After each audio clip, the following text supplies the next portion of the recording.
오늘 우리에게 주시는 하나님의 말씀은 사도행전 3장 3절에서 5절까지의 말씀입니다. 그가 베드로와 요한이 성전에 들어가려 함을 보고 구걸하거늘 베드로가 요한과 더불어 주목하여 이르되 우리를 보라 하니 그가 그들에게서 무엇을 얻을까 하여 바라보거늘. 아멘. 우리 옆에 분들과 같이 한번 인사할 거예요. 좀 약간 그윽한 눈빛으로 인사할 건데 준비됐어요? 예, 힘들어도 해야 돼요. 네. 힘들죠? 잘하고 있어요. 시작. 힘들죠? 잘하고 있어요. 괜찮아요. 괜찮아요. 이 뒤에 분과도 좀 인사하세요. 괜찮아요. 잘하고 있어요. 시작. 괜찮아요. 잘하고 있어요. 잘하고 있어요. 여러분 잘하고 계세요. 애쓰고 계세요. 하나님 응원하고 계세요. 하나님의 계획 속에 있으신 거예요. 그러니까 괜찮아요. 실수해도 돼요. 넘어져도 돼요. 그것 통해 우리는 힘을 얻을 거니까, 일어나는 걸 경험할 거니까. 그래도 괜찮아요. 새해 준비한 것들이 아직 진행이 안 됐어요. 괜찮아요. 또 하면 돼요. 하나님이 또 도우실 거예요. 하나님 만지실 거예요. 여러분 진짜 괜찮아요. 우리 정말 그런 마음 담아서 정말 괜찮아. 시작. 정말 괜찮아. 정말 괜찮아. 정말 괜찮아. 할렐루야. 아멘. 여러분 어떠세요? 이렇게 늘 지켜봤던 것들이 새롭게 보일 때가 있을까요? 그러는 것 같아요. 저는 요즘 들어서 여성 호르몬이 나와서 그럴까? 왜 그런지 모르겠는데 막 새롭게 보여요. 아이들도 새로워요. 심지어는 거울에 비친 저도 새로워요. 갈 때가 됐을까? 왜 이렇게 새롭죠? 다 새로워요. 여러분도 새롭고요. 그냥 새로워요. 그냥 살아있는 게 새롭고 지나온 삶이 새로워요. 참 하나님이 이렇게 이끄셨구나. 이런 나를 어릴 때 사진들이 생각이 나요. 저 유명한 사진이 하나 있어요. 저희 집에 하도 잘 삐쳐가지고 나가는 걸 찍어놨어요. 그리고 이제 뒷모습이 찍혀 있는 거예요. 그러니까 엉뚱하죠. 그냥 철문이 있고 그 문을 이렇게 나가는 걸 쟤 좀 찍어놔 좀. 그걸 찍으신 거예요. 우리 고모님들이. 그래서 두고 사진첩에 넣어놓고 네가 이런 인간이었다.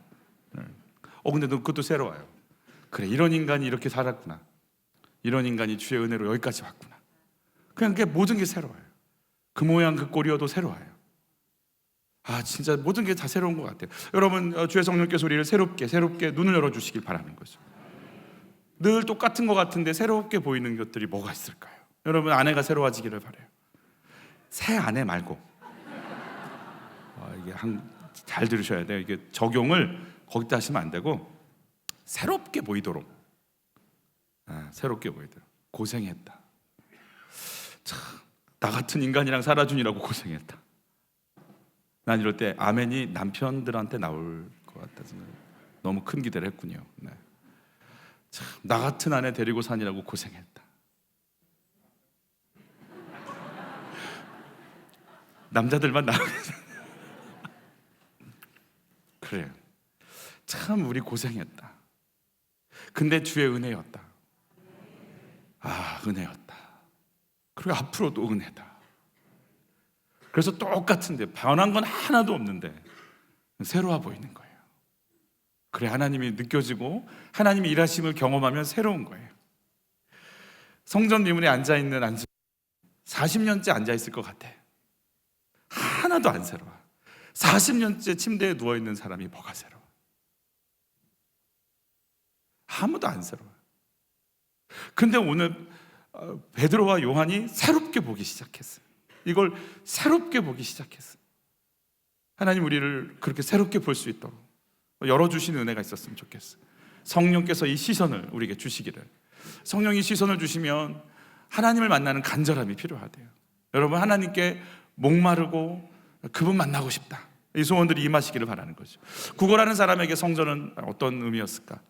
저는 소망이었을 것 같아요. 왜냐하면 목이 좋아. 여기가 미문이라고 아름다운 뷰티풀 게이트라고 니가노르라고 하는 사람이 거기 죽었대요. 그래서 니가노르 문, 이라고 하는 문으로 호칭이 됐다가 헤롯이 유대인들한테 이쁨 받으려고 문을 화려하게 만들었어요. 그래서 아주 명소가 됐어요. 명소가 파리 가면 뭐 개선문 뭐 이런 것처럼 그 아주 명소가 돼 있어. 사람들이 오고 이방인의 뜰에서 여인들의 뜰로 들어가는, 여인들의 뜰에서 본격적으로 성소로 들어가니까 이게 몫이 좋아. 모든 사람이 몰려. 이방인, 연인, 그리고 성소로 갈 사람들. 그래서 여기서는 영업하기가 참 좋은 곳, 구걸하기가 참 괜찮은 장소, 그런 곳이에요, 여기가. 그래서 이 사람이 열심히 구걸을 했을 거예요. 근데 여러분, 성전에 들어가시는 분들 중에 우리 이런 사람들 굉장히 이렇게 영적이잖아요. 그리고 하나님을 향한 마음들이 있을 거 아니겠습니까? 근데 요한복음 9장에 보면은 날 때부터 소경된 자에 대해서 사람들이 뭐라고 얘기하냐면 누구의 죄입니까? 자기입니까? 부모입니까? 이러면서 막 묻는 거예요. 이게 어떤 의미냐면 그럼 뱃속에서도 태아가 자아가 있냐? 죄를 짓냐? 죄는 유전이 되는 거냐? 죄는 어떻게 해서 그럼 풀어져야 되는 거냐? 남의 죄가 유전됐을 때는 어떻게 해결해야 되냐? 신학적 논쟁이 얼마든지 일어날 수 있는 상황들이거든요. 그건 태어나면서부터 못 걷던 자를 예배 드리러 가는 사람들이 쳐다보면서 무슨 얘기 했을까요? 아유, 어떻게 삶이 저래? 아유, 불쌍한 거. 아유, 어떻게 저렇게 사나? 아유. 성전 미문에 사는 이렇게 앉아있는 안진뱅이를 보면서 했던 말들이 뭐예요? 엄마랑 같이 아이가 가면 엄마 저 사람은 왜 맨날 저기 앉아있어? 너도 하나님께 제사 잘 드려야 돼. 안 그러면 저렇게 돼. 알았어? 네. 알았지? 오늘 예배 잘 드려? 네. 가서 저 동전 갖다 드리고 와. 네. 동전 땡그랑 떨어뜨리면 복 받으실 거예요. 자제분은 저처럼 안 되실 거예요. 복 받으세요. 소망, 여기는 몫이 좋아. 이분은 성전을 향해 가지 않아. 성전을 등지고 성전 오는 사람들만 봐. 그런데 그 속에서 매일 듣는 얘기, 죄 지음, 아유 저 무슨 죄를 져서, 아유 허구한 날 듣는 얘기, 그래 나는 죄인이다. 나는 뱃속에서부터 이렇게 태어났다. 나에게는 소망은 없다. 근데 이렇게 살다 가는 거다. 소망이지만 늘 절망을 전제하고 나 같은 건 아닌데라는 걸 인정하고 살아가는 인생들. 그래서 그가 바라보는 건 성전 아니에요. 하나님도 아니에요. 같이 읽죠. 그가 그들에게서 무엇을 얻을까 하여 바라보고는 그저 사람 보는 거예요. 내가 나 같은 게 무슨 복을 받아, 나 같은 게 무슨 하나님의 인도를 받아. 그저 누가 한마디 해주면 좋고, 누가 뭐 먹을 거 주면 좋고, 누가 돈 좀 던져주면 좋은 거지. 여러분, 우리는 예배 무엇 하러 올까요? 내가 정말 만나고 싶은 건 주님인가요? 사람인가요? 물론 사람의 정이 그리워서 올 수 있어요. 그럼 언제까지 그렇게 할까요? 그래서 사람들이 나를 알아봐주고 나에게 집중하고 뭔가를 주고 그것이 목적이 돼서 교회에 나오면 거의 상처받아요. 왜냐하면 사람이 바뀌고 사람이 변하니까. 이건 나도 바뀌자고, 나도 변하니까. 그래서 사람이 어떻게 나한테 이럴 수 있어? 그렇지만 사람은 그럴 수밖에 없어요. 사람을 신뢰할 수 있는 건 아니에요. 우리 믿음은 사람 아니잖아요. 우리의 믿음은 주님께 있잖아요. 카톡 그렇다 이런 얘기잖아요. 우리 사람한테 기대한다는 것 자체가 잘못된 믿음에서 시작한 거예요. 예배드리면서 오는 우리의 모임이 어디를 향하고 있을까요? 이분은 그런 의미로 다가와 있어요. 그럼 사도들은 어떤 마음을 가지고 성전에 올까요? 여러분, 이 구절 한번 봤으면 좋겠어요. 예수께서 대답하여 이르시되 너희가 이 성전을 헐라 내가 사흘 동안에 일으키리라. 유대인들이 이르되 이 성전은 46년 동안의 지역권을 내가 3일 동안에 일으키겠느냐 하더라. 그러나 예수는 성전된 자기 육체를 가리켜 말씀하신 것이라. 죽은 자 가운데서 살아나신 후에야 제자들이 이 말씀하신 것을 기억하고 성경과 예수께서 하신 말씀을 믿었더라. 부활하신 예수님을 통해서 성전이 예수님인 걸 안단 말이에요. 그리고 성령으로 인해서 이게 어떤 의미, 내가 성전인 걸 알아요. 근데 지금 막 설교하는데 이걸 다음 주에 하겠다는 생각이 확 올라왔어요. 잘했지요? 다음 주에 뭔가를 던져줘야 다음 주에 기대감을 갖고 올 거다라고 하는 계산 이런 거가 아니고 빨리 끝내기 위해서. 네. 고맙죠. 이것도 다음 주에. 이거 한번 물어볼게요. 지금 성전에 누가 있냐면 제사장이 있어요. 서기관이 있어요. 율법가들이 있어요. 이 사람들 누구예요? 누구 죽인 사람들이에요? 예수 죽인 사람들이에요. 저 같으면 안 간다니까요. 저 같으면 안 가요. 왜 가요? 걸리면 어떻게 될 텐데. 그래서 정말 예수님 부활하기 전에는 두려워서 떨면서 방 안에 있었잖아요. 그게 뭐 얼마나 며칠이나 지났다고 지금. 특별히 예수 믿는 사람들이 막 모여서 뜨겁게 뭔가 한다니까 주목해서 볼 텐데 그걸 왜 거기 코앞에 가서 그걸 막 들춰내면서 보여줄 이유가 뭐가 있어요? 조용히 안 보이게 숨어서 다녀야지. 뭐가 그렇게 담대하다고 뭐 시간 정해놓고 가고 그래요. 이거 사실 초대교인들도 가서 성전에서 기도하고 있거든요. 왜 그럴까? 그들을 위협하는 사람들이 있어도요, 그들은 유대인이기 때문에 기도하러 가요. 왜냐하면 성전엔 기도할 수 있도록 정해져 있는 유대인들의 습관이 있잖아요. 그래서 성전 갈 때 나를 미워하는 사람들보다 누가 있으니까, 내 기도를 듣고 나에게 응답하실 누가 계시니까, 하나님 계시니까 가는 거예요. 여러분, 이 사람들의 기도가 얼마나 간절했을까요? 나를 위협하는 사람들이 있는데도 불구하고, 이거 예수님께서 성전에서 기도하는 사람들을 향해서 이렇게 말씀하시는 게 있어요. 같이 보죠. 또 너희는 기도할 때 외식하는 자와 같이 하지 말라. 그들은 사람에게 보이려고 회당과 큰 거리 어귀에 서서 기도하기를 좋아하느니라 그랬어요.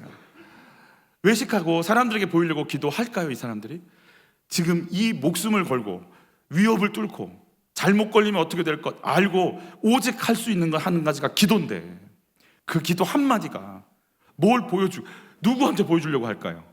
하나님께 보여드리려고 기도하는 거죠. 하나님 앞에 가려고 기도하는 거겠죠. 여러분, 내가 사람들한테 보이려고 한번 찬양해 보세요. 기도하는 모습만 취해 보세요. 영감이 바닥을 치게 돼 있어요. 하나님 땅 끊겨버려요. 어떤 감동도 오지 않습니다. 내 주파수와 시선을 사람에게 탁하니 돌리는 순간 어떤 영감도 사라질 것이고 성령의 인도 받지 못합니다. 전부 외식하게 돼 있습니다. 이 사람들의 기도는 사람 뚫고 가는 거예요. 사람들이 나를 어떻게 볼까? 엄청나게 예수당이 왔구만, 또 왔구만, 저거 그 쫙 째려보는 그게 안 느껴질까요? 근데 거기에 관여하지 않고 기도하러 가는 거예요. 가서 하는 그 한마디 기도. 북한에 있는 지하교인들이 모여서 소리내서 찬양 못 한대잖아요. 그래서 입만 뻥끗뻥끗하면서 울면서 찬양할 때 그 찬양 가사 하나하나에 무슨 의미 좋아? 이런 거 하겠어요? 그냥 그 고백 하나 하려고 우리 가슴을, 심령을 토해놓고 하는 기도 아니겠어요? 모여서 걸리면 바로 노동교회소에 들어갈 텐데 그거 각오하고 와서 말씀 읽고 듣고 기도하고 동무 잘 지냈어? 그 한마디가 그냥 잘 지냈어? 이거겠어요? 그 속에서 얼마나 뜨거운 마음으로 인사를 하고 얼마나 간절한 마음으로 기도를 하고 얼마나 간절한 마음으로 말씀을 듣겠어요. 바리새인 서기관들이 쫙 포진되어 있고 눈에서 레이저가 나올 텐데 그걸 뚫고 들어가서 하나님하고 기도할 때 그 기도가 어떤 기도였겠냔 말이에요.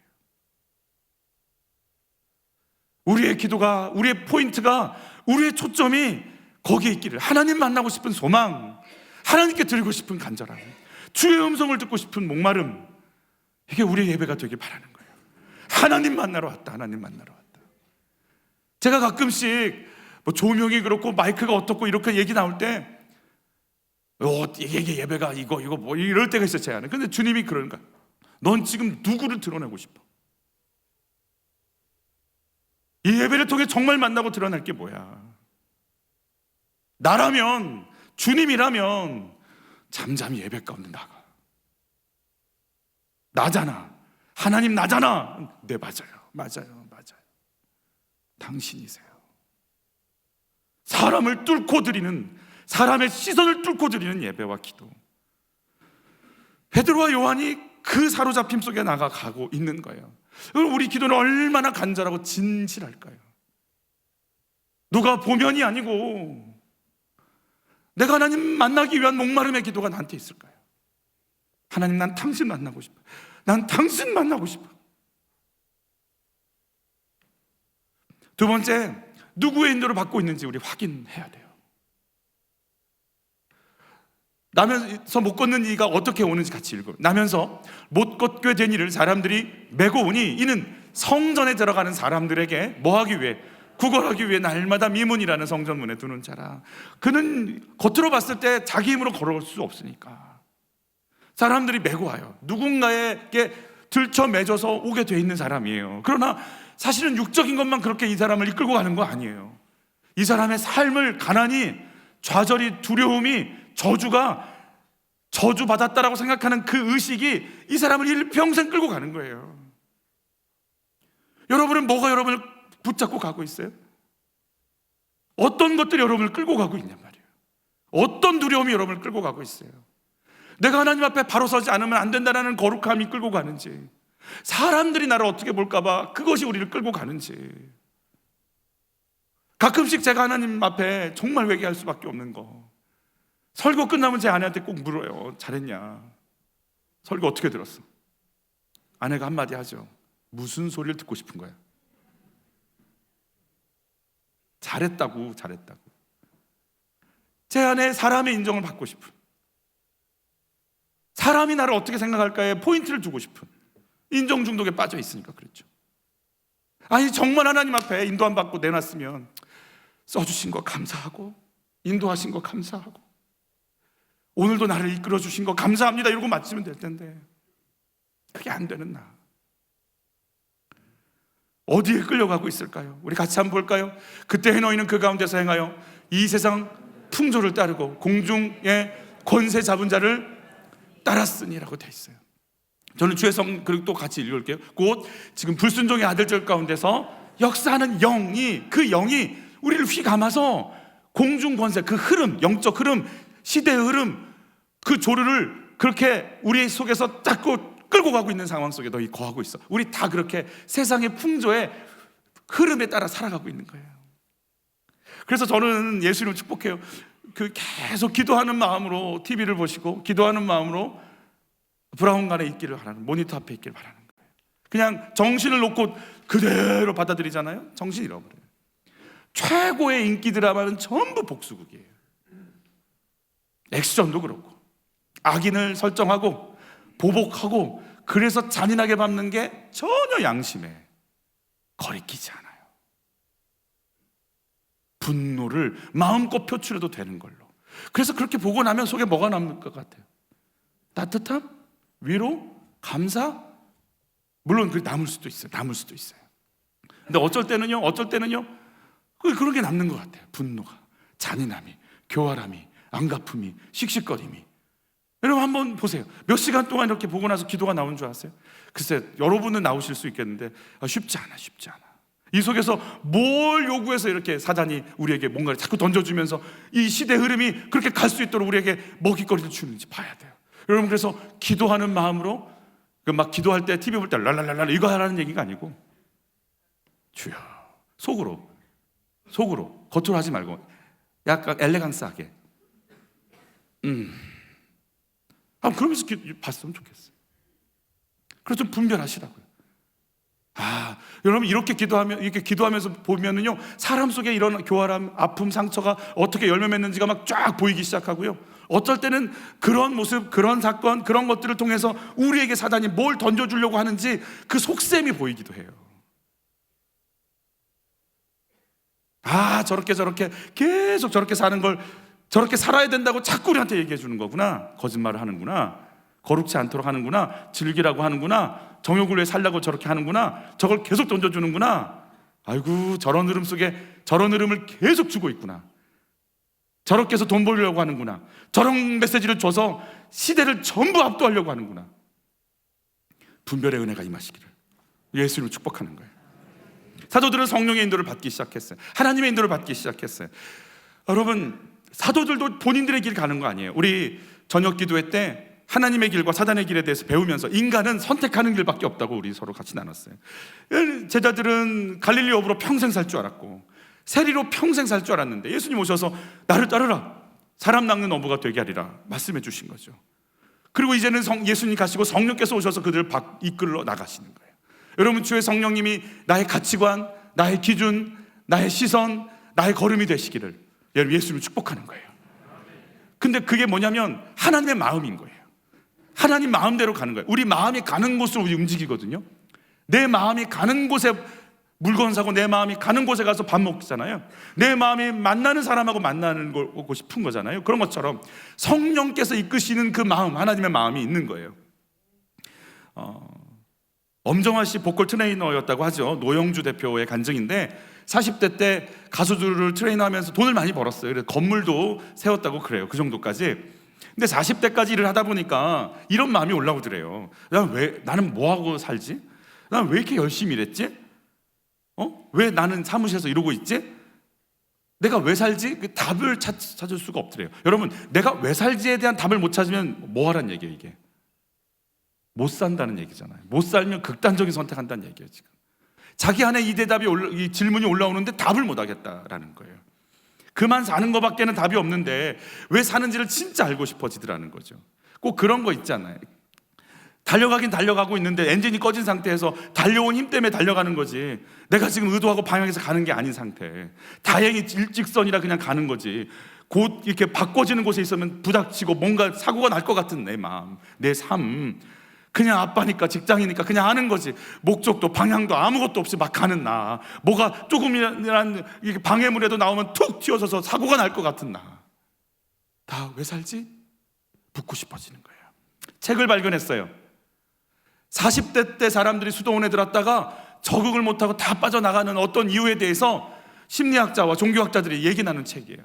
결론은 그거예요. 결론은 이런 40대에 오는 갱년기와 우울증들이 뭐냐? 하나님의 초대다라는 거예요.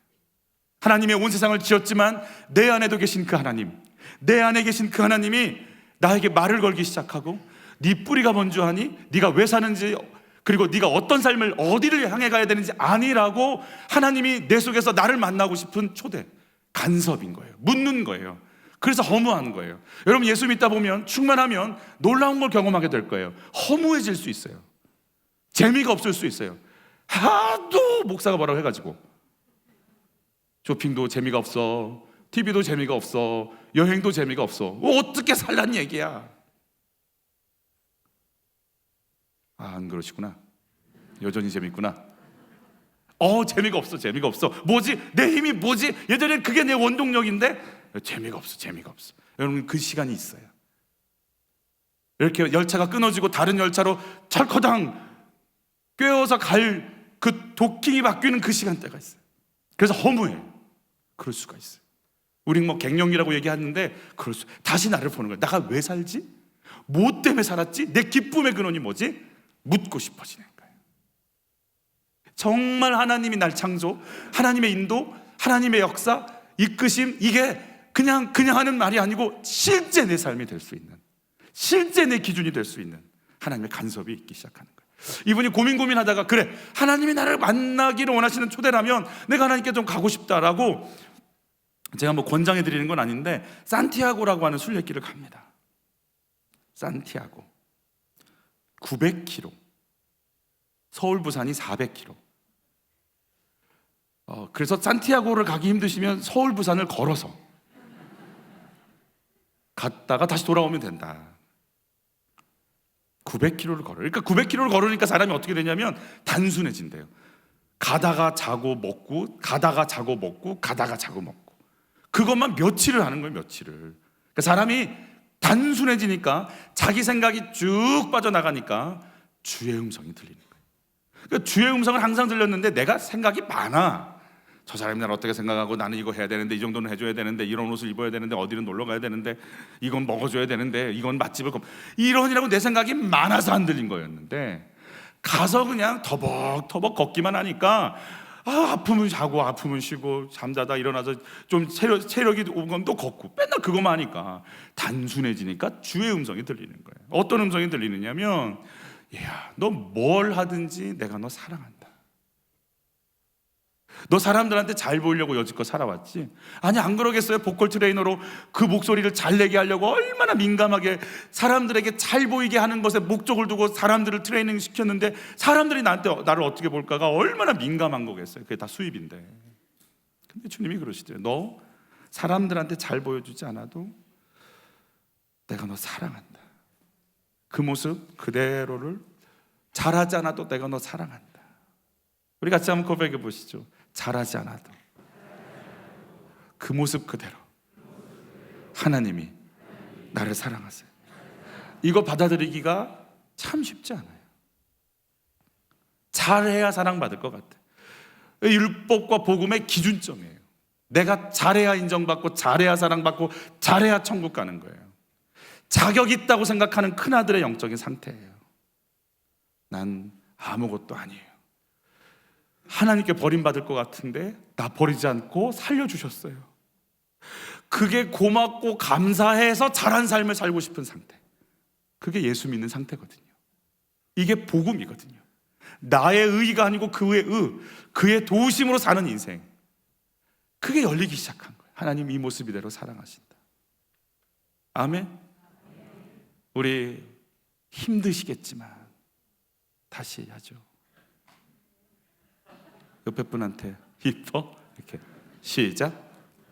미쳤지 이게 뭐 하는 짓인지 하여튼. 그러니까 약간 우리가 이 정신이 좀 살짝 정리가 돼야 돼. 그게 이뻐야 돼. 그게 이뻐야 돼. 그래서 하자니까. 힘드신 거 알아요. 예수님 십자가도 지셨는데. 다시 한번 옆에 분하고 다 이뻐? 시작. 무슨 짓인지 모르겠다. 예배 드리는데 정말 여러분 그게 받아들여지고 그 사람이 예쁘고 그래 예뻐. 그 모습 그대로가 예뻐. 아무것도 안 해도 예뻐. 그냥 내 옆에 있어도 예뻐. 당신의 존재 자체가 예뻐. 예수님이 우리를 그렇게 사랑했으니까. 우리가 이 땅에 있기도 전부터 날 위해 사랑을 준비했으니까. 내 존재 자체를 이미 받아버리셨으니까. 그걸 깨달아 버리는 순간 내 영혼까지 이끄시는 하나님의 영광 속에서 내 인생 다 걸고 싶은 거 아니겠냔 말이에요. 그게 복음이니까. 그가 이제 이런 걸 경험해. 하나님 내 모습 그대로 사랑하신다. 그런데 마지막 날 짐을 싸는 거예요. 한국에 가려고 짐을 싸는데 이런 마음이 들더래요. 내가 인생의 마지막을 짐 싸는 느낌이 들어요. 하도 오랫동안 걸어갔고 이제 이 마라톤을 끝내고 내 인생 다 완주 다 끝내고 하나님 앞에 서게 되는 날이 있겠다. 이게 인생이구나. 그래 나 갈 길 다 한 다음에 마지막 와야지. 예. 이번 주에도 두 분이 돌아가셨거든요. 한 분은 저보다 1살, 한 분은 80 몇 세신데 우리 언제 어떻게 갈지 어떻게 알아요? 그래 오라고 하면 가는 거지 뭐. 못 가겠다고 할 것도 아니고 기다려달라는 것도 안 되고 가는 거죠 뭐. 그 짐을 싸면서 내가 인생의 마지막에 이렇게 살겠구나 이 생각이 오는데 후회하는 게 딱 한 가지 오더래요. 그 산티아고의 그 유럽의 아름다운 모습들을, 스페인의 아름다운 모습들을 보면서 얼마나 예쁘겠어요. 이 집도 그렇고 하늘도 그렇고 산들도 그렇고 얼마나 언덕들도 예쁘겠어요. 그래서 경치를 보고 감탄하고 또 감탄하다가 와 멋있다. 그런데 아유 나 가야 돼. 지금 이럴 때가 아니야. 나 가야 돼. 이러고 막 억지로 내가 갈 길을 계속 갔대요. 그리고 생각해 보니까 하나님 앞에 섰을 때 내가 달려온 것 같고 하나님께서 말씀하실까? 주님이 보여주시고 이거 봐, 이거 즐겨봐, 이거 누려봐라고 했는 거 그거 하나도 안 하고 왔을 때 하나님 앞에 서면 난 뭐라고 얘기할까? 하나님이 주신 거 하나도 누리지 않고 하나님이 주신 거 하나도 감격하지 못하고 그저 그냥 내 길만 왔으면 또 뭐하다 왔어? 사장이 시킨 게 있는데 엉뚱한 일만 하다가 왔으면 어떡하나? 그게 후회가 되더라. 아유 그랬구나. 아름다움이 있으면 아름답다고 쉬어야 되고 봐야 써야 되고 여기서 그걸 주신 하나님 앞에 내가 또 멈춰서 써야 되는데 그걸 못했구나. 그런 아쉬움이 왔대요. 그래서 이제 이렇게 몇 년 후에 다시 갔대. 건강한가 봐요. 근데 문제는 다시 가면 그런 감동이 막 올 줄 알았대. 이쯤에서 힘들다가 회복하고 이런 음성이 들려지고 막 재미가 있고 이제 즐거워야지 했는데 이 경험이 이쯤 되면 이렇지 이쯤 되면 이렇지 하는 내 경험이 들어오는 순간부터 하나도 재미가 없더래요. 감동도 없고 어떤 것도 없대. 뻔하니까 이제부터 한 번 왔다고 한 번 온 거라고 내 인생 뻔하다고 산티아고 길 걸었다고 그 경험이요 하나도 재미없게 만들더라고요. 근데 하나님의 은혜를 주셔가지고 발이 아프기 발이 부상이 당해. 그러니까 못 걸어. 그 상태로 잘못된 길을 또 걸어가. 그래서 한참 갔다 나오게 만들어. 마음이 힘들겠죠. 쩔뚝거리면서 힘들고 부상을 입었으니까. 그리고 한국에 있는 아내한테 전화를 했어. 전화를. 여보, 예전에는 힘든 상태로 갔으니까 아내가 되게 위로해줬대. 여보 잘 가고 잘 힘들더라도 하나님 만나고 와, 막 이렇게 위로를 했는데 이번엔 안 그렇더래. 막 좀 거칠게, 좀 이렇게 싸납게 이렇게 전화를 받는 거예요. 그러니까 아프고 잘못 길을 걸었는데 마음도 심란한데 한국에 있는 아내가 막 몰라, 당신 알아서 해, 뭘 이렇게 막 이러고 이제 다투고 싸우고 부부싸움, 거기서 부부싸움하고 순례길 가갖고 대판 싸우고 길은 잘못 들었지, 발은 아프지, 마음은 하나도 재미가 없더래. 이게 지옥이다. 땀펄 막 춥다가 더웠다가 화장실 가고 싶은데 가지도 못했다가 배고픈데 가지도 못했다가 다리는 아팠다. 이게 뭔 고생이냐 이게 도대체. 뭘 하나님을 만나냐 내가. 이게 지옥이다. 그러고 갔다는 거예요. 그 순간 내 계획대로 되는 게 하나도 없어요. 위로받으려고 했는데 안 받아지고, 걸으려고 했는데 다리는 아프고, 그 길 가려고 했는데 다른 길 가고, 내 계획대로 된 게 없어. 내 계획대로 된 게 없어. 그리고 내 계획을 싹 제로로 시켜버렸어. 내가 알던 산티아고 길 아니야. 그 순간부터 예전에 나를 만나주신 하나님이 경험되기 시작하는 거예요. 나를 사랑한다고 하시는 그 하나님. 자기 둘째 아이를 데려가셨을 때 얼마나 원망의 기도를 했는데 주님이 그러셨다는 거 아니에요. 아니야, 너 그럼 네 아이를 내가 언제 데려가면 돼? 너를 언제 데려가면 돼? 네 아내를 언제 데려가면 되니? 아무 말도 못했대. 그래, 하나님 시간 속에 있는 거구나.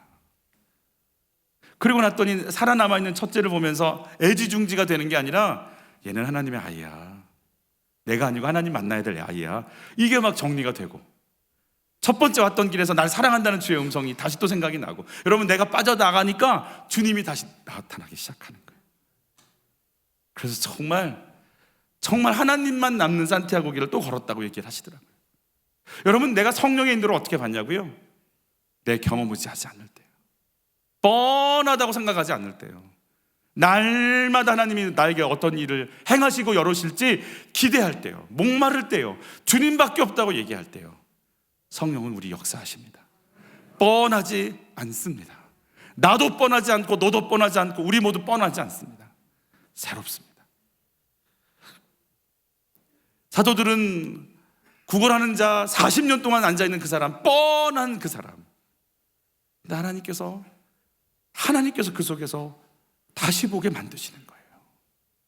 부정한 자, 추한 자, 가까이 가면 안 되는 자인 줄 알았더니 하나님이요, 잠깐 멈춰봐, 저 사람 좀 봐봐.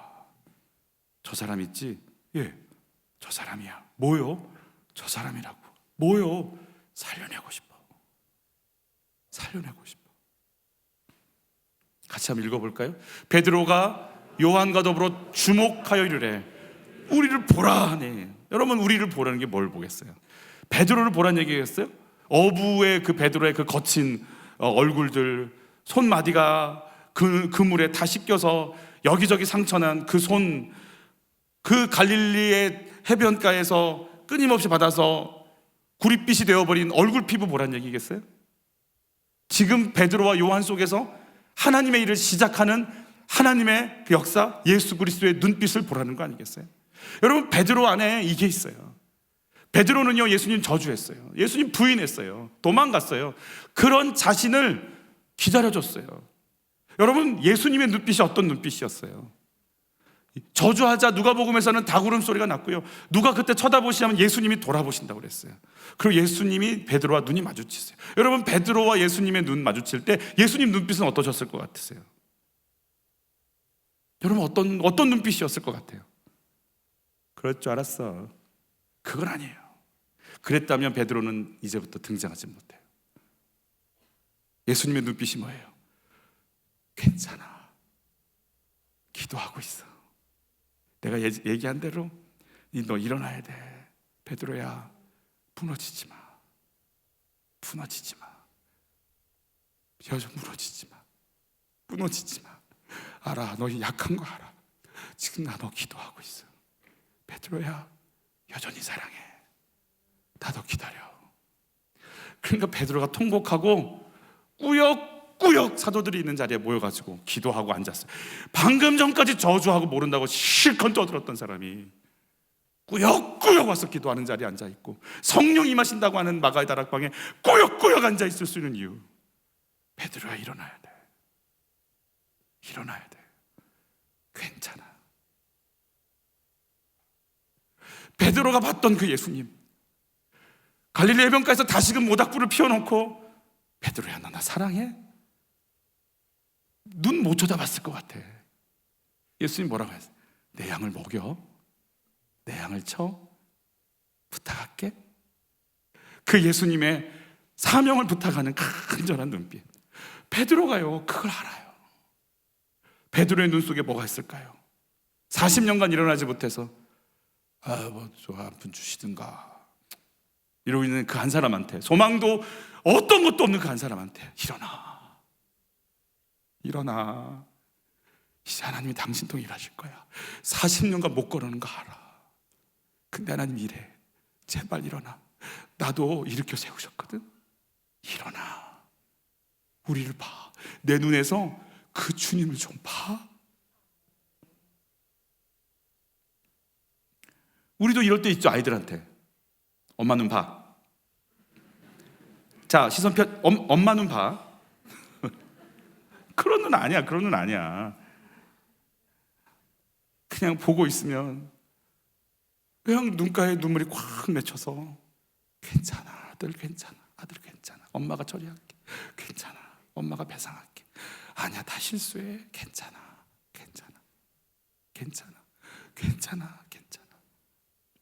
우리 옆에 분과 같이 인사하세요. 괜찮아. 진짜 괜찮아. 진짜 괜찮아. 주님의 성품을 노래한 이사야의 고백이 있어요. 같이 읽어요. 상한 갈대를 꺾지 아니하며 꺼져가는 등불을 끄지 않고. 상한 갈대 천지잖아요. 그거 갈 때 어때요? 그냥 꺾으면 되죠. 버리면 되지. 뭐 꺾여진 거 뭘 다시. 꺼져가는 등불, 그 심지가 탔으니까 꺼질 거야. 새로운 거 갈면 되지. 근데 살려내려고 꺾여진 거 다시 세우려고 하는 애쓰는 그분. 우리 옛날에 그런 골목길에서 그런 혹시 음성 들어보셨어요? TV 고쳐, 냉장고 고쳐, 라디오 고쳐요, 이런 소리 들어봤어요? 그래요. 145태 때 다 이렇게 들어봤어요. 우리 주님이 뭐라고 하실 것 같아? 상한 갈대 고쳐, 꺼져가는 등불 고쳐, 주저앉은 영혼 고쳐. 그리고 계속 외치는 주의 음성이 있지 않겠어요? 주님이요, 40년간 못 일어났던 사람, 누구도 안 쳐다보는 사람, 무슨 저주냐, 무슨 죄냐, 그냥 쳐다보길 또 없고, 저 사람 또 나왔네, 저 사람 또 나왔네. 그 한 사람을 향해서 다시 보게 만드시면서, 그럼 40년간 이 사람을 향해 왜 이제 와서 이렇게 얘기할까요?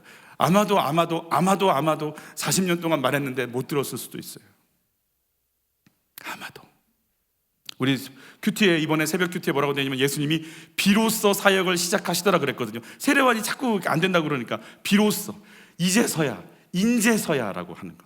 아마 인제서야, 비로소 주의 음성이 들리는 사람들이 나타났으니까 시작하는 거 아니겠어요? 여러분, 예수님의 눈빛이에요. 여러분, 이 눈빛이 우리 눈빛 되길 바라는 거예요. 삭개오를 향해서 사람들이 뭐라고 얘기했냐면, 저가 죄인의 집에 저는 예수님 얘기하는 거예요. 죄인의 집, 삭개오 집이에요. 죄인이라고 콕 못 박았어요. 근데 예수님은 삭개오에 뭘 보이냐면, 예수님 보고 싶은 그 마음이 보이는 거예요. 그래서 예수님 뭐라고 그러세요? 예수께서 그곳에 있어서 같이 읽죠. 쳐다보시고 이르시되, 삭개오야 속히 내려오라. 내가 오늘 내 집에 유하여야 하겠다. 자, 쳐다보시고 할 때 그 눈빛이 어떨 것 같아요? 내려와. 괜찮아. 저 죄인 알아. 괜찮아. 내려와. 괜찮아. 내려와. 알고 계시죠? 같이 읽죠. 예수께서 이르시되, 오늘 구원이 이 집에 이르렀으니 이 사람도 아브라함의 자손임이로다. 인자가 온 것은 잃어버린 자를 찾아 구원하려 함이라. 현장에서 음행으로 잡혀있는 여자, 음행하다 잡힌 여자, 현장범으로 잡혔어. 옷 입었을까요? 대충 입고 끌려왔겠지. 그들이 사람 취급해서 어차피 죽을 인생인데 머리를 잡고 왔을지, 예수님 한마디 하세요. 너희 중에 죄 없는 자가 먼저 돌로 치라. 사람들 다 떠났어요. 같이 읽죠. 대답하되 죄 없나이다. 예수께서 이르시되 나도 너를 정죄하지 아니하노니 가서 다시는 죄를 범하지 말라 하시니 나도 너를 정죄하지 않을 거야. 나도 너를 정죄하지 않을 거야. 그 용서받는 그 여인을 보는 불쌍히 여기는 그 예수. 여러분, 예수님 눈에 사람 살려내는 그 눈빛이 가득한 거죠. 우리 다시 한번 선포합니다. 베드로가 요한과 더불어 주목하여 이르되 우리를 보라 하니. 저는 이런 부유함이 우리 속에 있기를 바라는 거예요. 나를 만나주신 예수, 나를 고치신 예수, 나를 품으신 그 예수가 내 속에서 사람들을 보게끔 만드시니, 그러니까 베드로가 일하는 거 아니잖아요. 그 안에 계신 성령께서 지금 베드로를 통해 일하시는 걸 그가 경험하고 있는 거죠. 예수님의 마음이에요. 뭐라고 되어 있냐면 불쌍히 여긴다라는 이 단어가 스플랑크니조마이라고 하는 창자가 비틀어지는 아픔이라는 단어예요. 예수님의 그 눈빛이 아픔이 전달이 되는 거예요.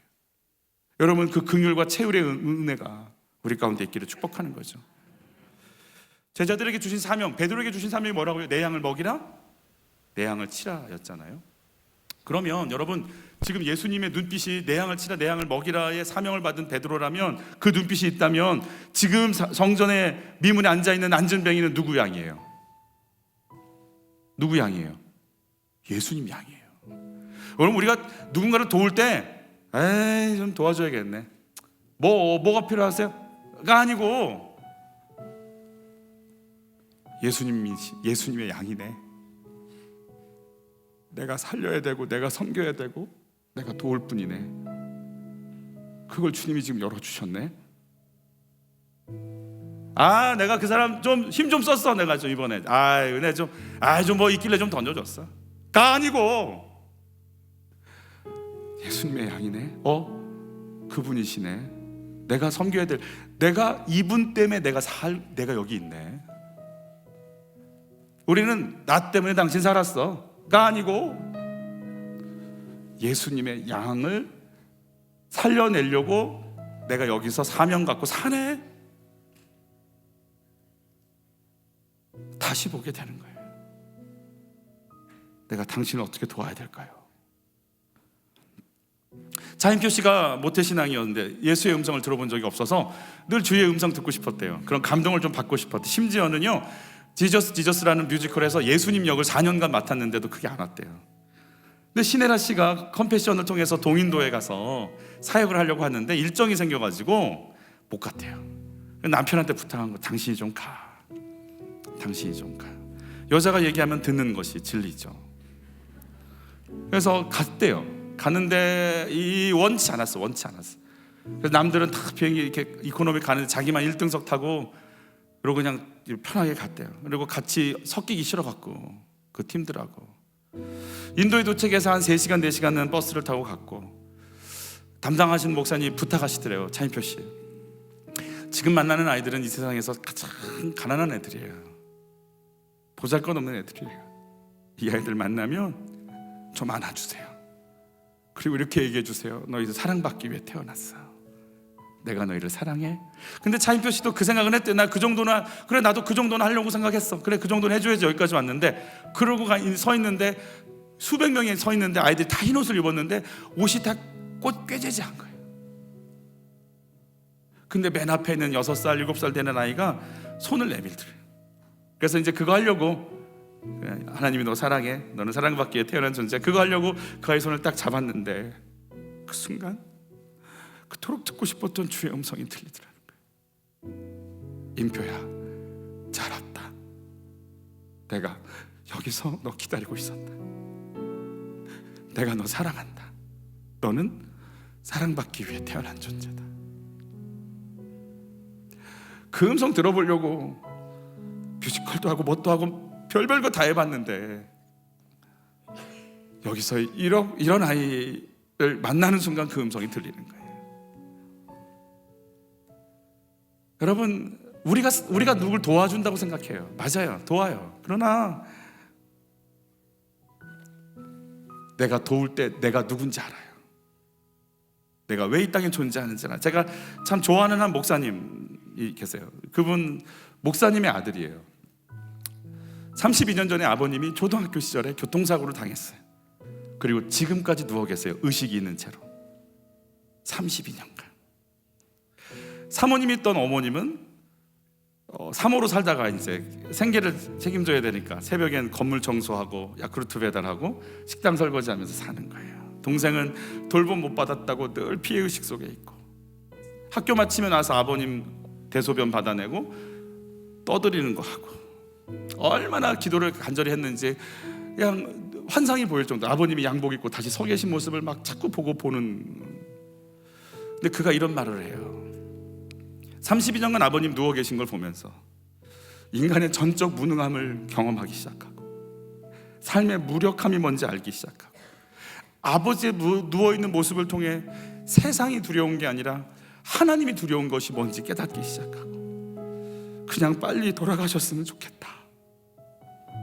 아빠 하나 품을 수 없는, 사랑 없는 자신을 보고, 이 삶 속에서 내가 온 몸으로 겸손이 뭔지를 체득할, 정말 그분 겸손하시더라고요. 그냥 말 한마디 한마디 속에 겸손이 이렇게 묻어나와요. 그 아버님을 통해서 철저하게 배우신 것 같아요.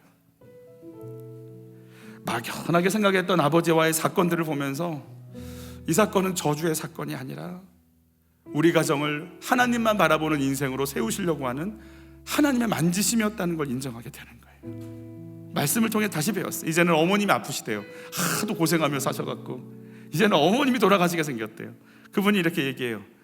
두 분이 누울지라도 나는 정말 충성을 다해 섬기겠다고. 부활이 개념이 아니라 실제인 걸 믿기 때문에 이 두 분이 어떤 이후의 삶이 있어도 부활하실 걸 내가 믿으니까 기쁜 마음으로 천국을 보내드릴 수 있을 것 같다는 거예요.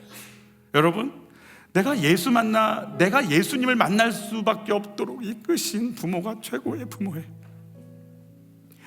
나를 힘들게 했지만 그것 때문에 내가 예수를 만났고,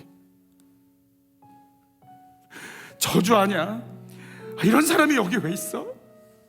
라고 생각했던 그 사건이 내가 어떤 일을 해야 되는 사람인지를 깨우는 사건이 되는 거예요.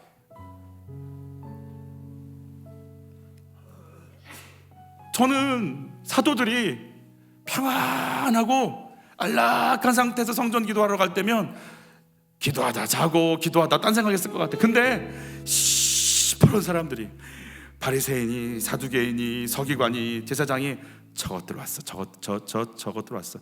그 눈빛을 뚫고 하나님 만나러 갈 때, 그래서 기도가 간절한 거예요. 왜 북한 성도들이 기도가 간절할까요? 힘드니까.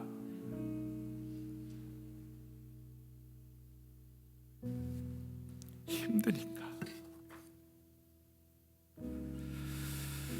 여러분, 사도들의 눈에 구걸하는 사람이 어떻게 보이기 시작했을까요? 구걸하던 자의 눈에 사도들은 어떻게 보였을까요? 돈이나 주지. 근데 그가 걷고 뛰며, 다음 주에 나오겠죠? 회복될 때 그걸 바라보고 있던 사람들, 그리고 순종하면서 자기의 일을 감당하고 있는 사도들을 보시는 하나님 마음은 어떠실까요? 고마워, 이제 내가 어떤 일을 행하는지 잘 봐봐.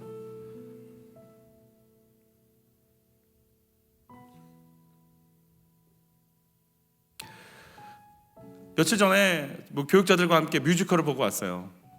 문화생활 누려요. 저희가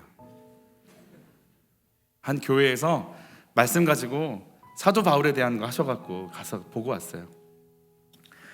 보면서 제 옆에 계신 목사님은 처음부터 끝까지 우시고, 저도 한 반절 때도 울면서 봤어요.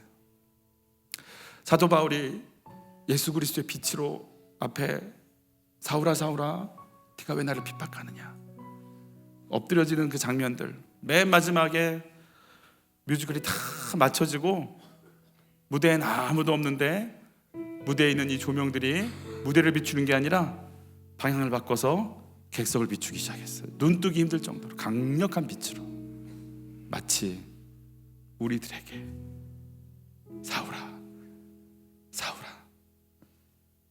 너는 어디로 가고 있느냐 물어보시는 것 같았어요. 베드로와 요한을 보시던 예수님, 고마워. 이제 내가 어떤 일을 시작할 건지 너와 함께 가자. 그 하나님의 생명의 역사, 오늘 우리를 향해서 주님은 뭐라고 얘기하실까요?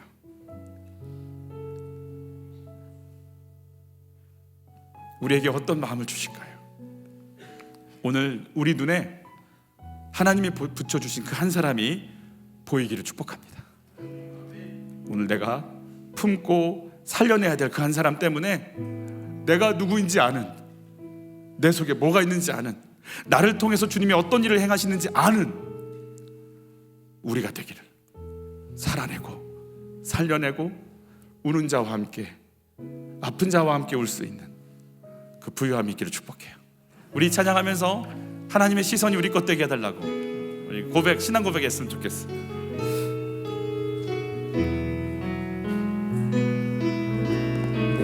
내게로부터 눈을 들어 주를 보기 시작할 때 주의 일을 보겠네.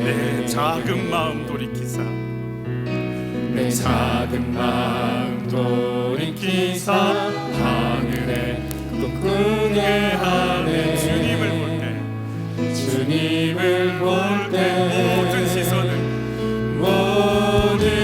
시선을 주님께 드리고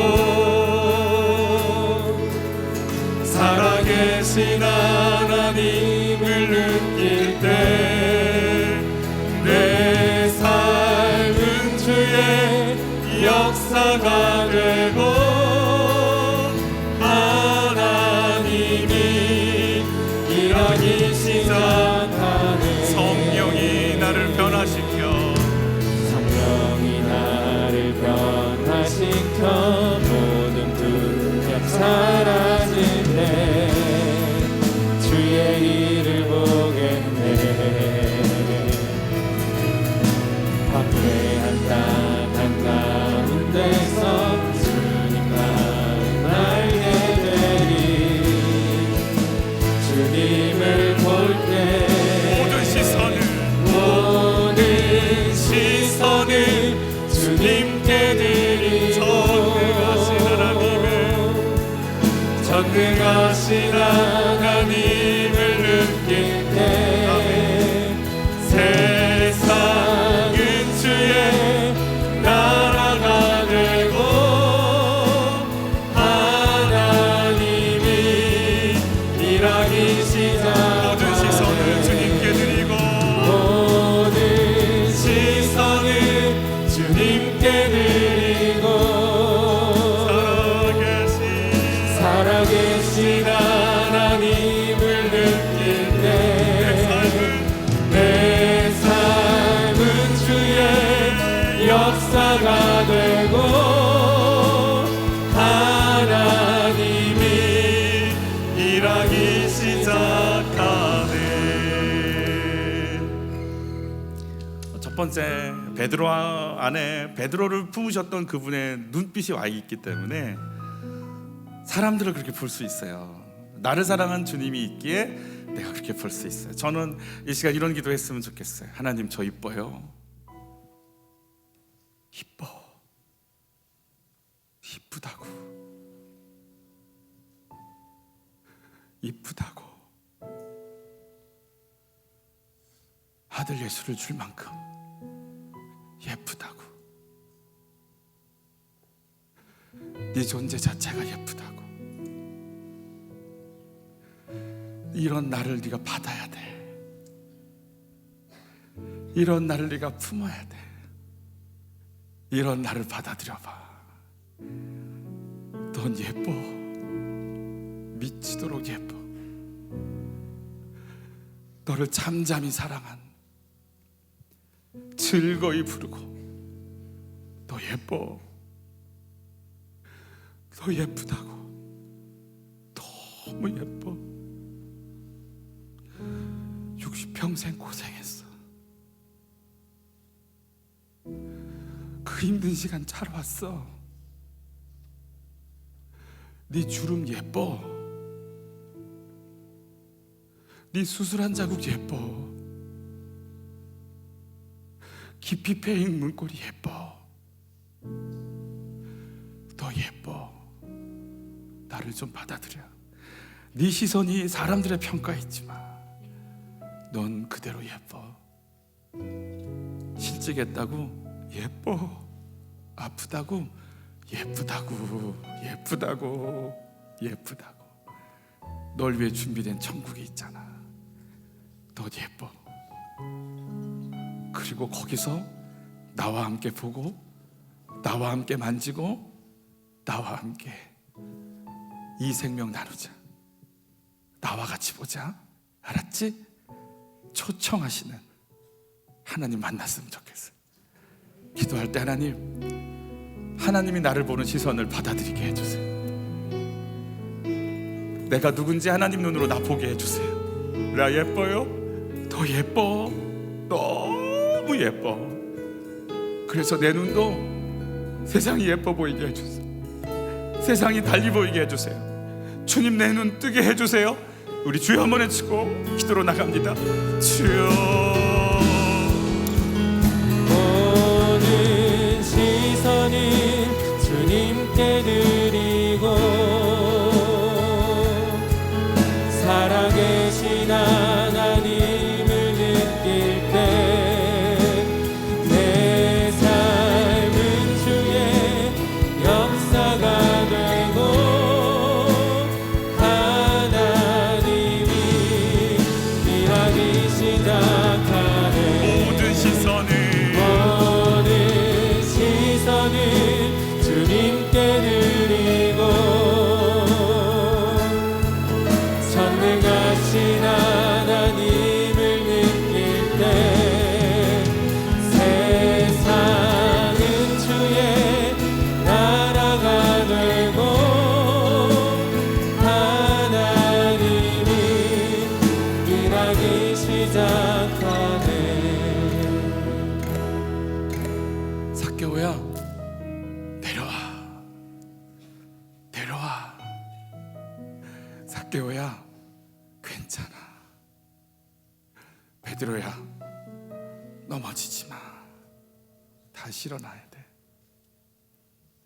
베드로야, 내 양을 쳐. 내 양을 먹여. 너 나 사랑하지? 나도 너 사랑해. 하나님, 예수님, 나도 예수님 사랑합니다. 나도 사랑합니다.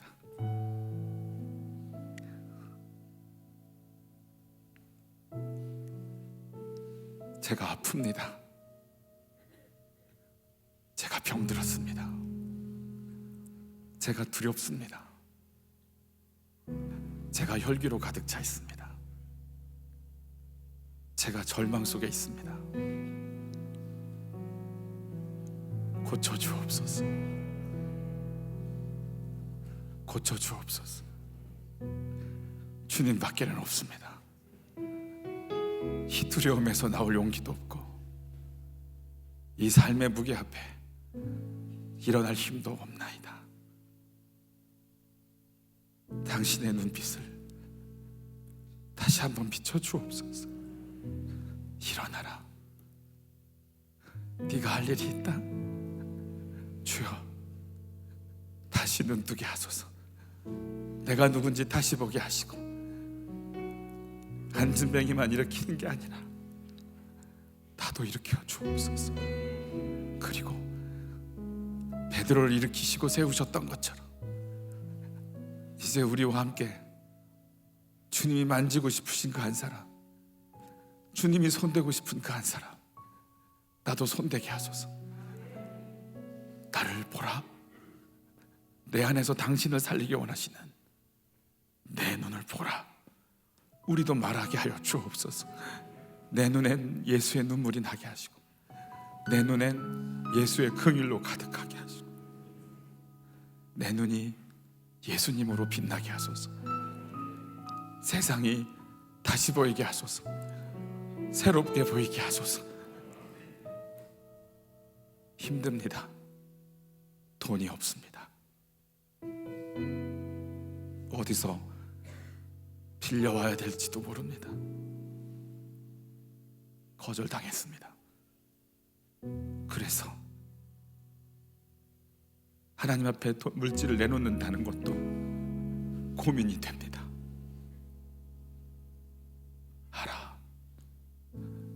알아 하시는 하나님, 그래서 작지만 그래서 나의 마음을 담았고 우리의 삶을 담아내놨습니다. 병들고 아프고 상처받고 주저앉은 우리들에게 오셔서 일어나라 말씀하여 주옵소서. 예물이 아니라 예물과 함께 우리의 마음을 드렸나이다. 받아주소서. 그래서 주의 마음 잊지 않게 하시고 주의 눈빛 내 속에 살아있게 하소서. 그래서 주님과 함께 동역하며 이 역사 속에 거하는 당신의 사도들의 사명 감당케 도와주소서. 우리를 이끄실 예수 이름으로 기도하옵나이다. 아멘.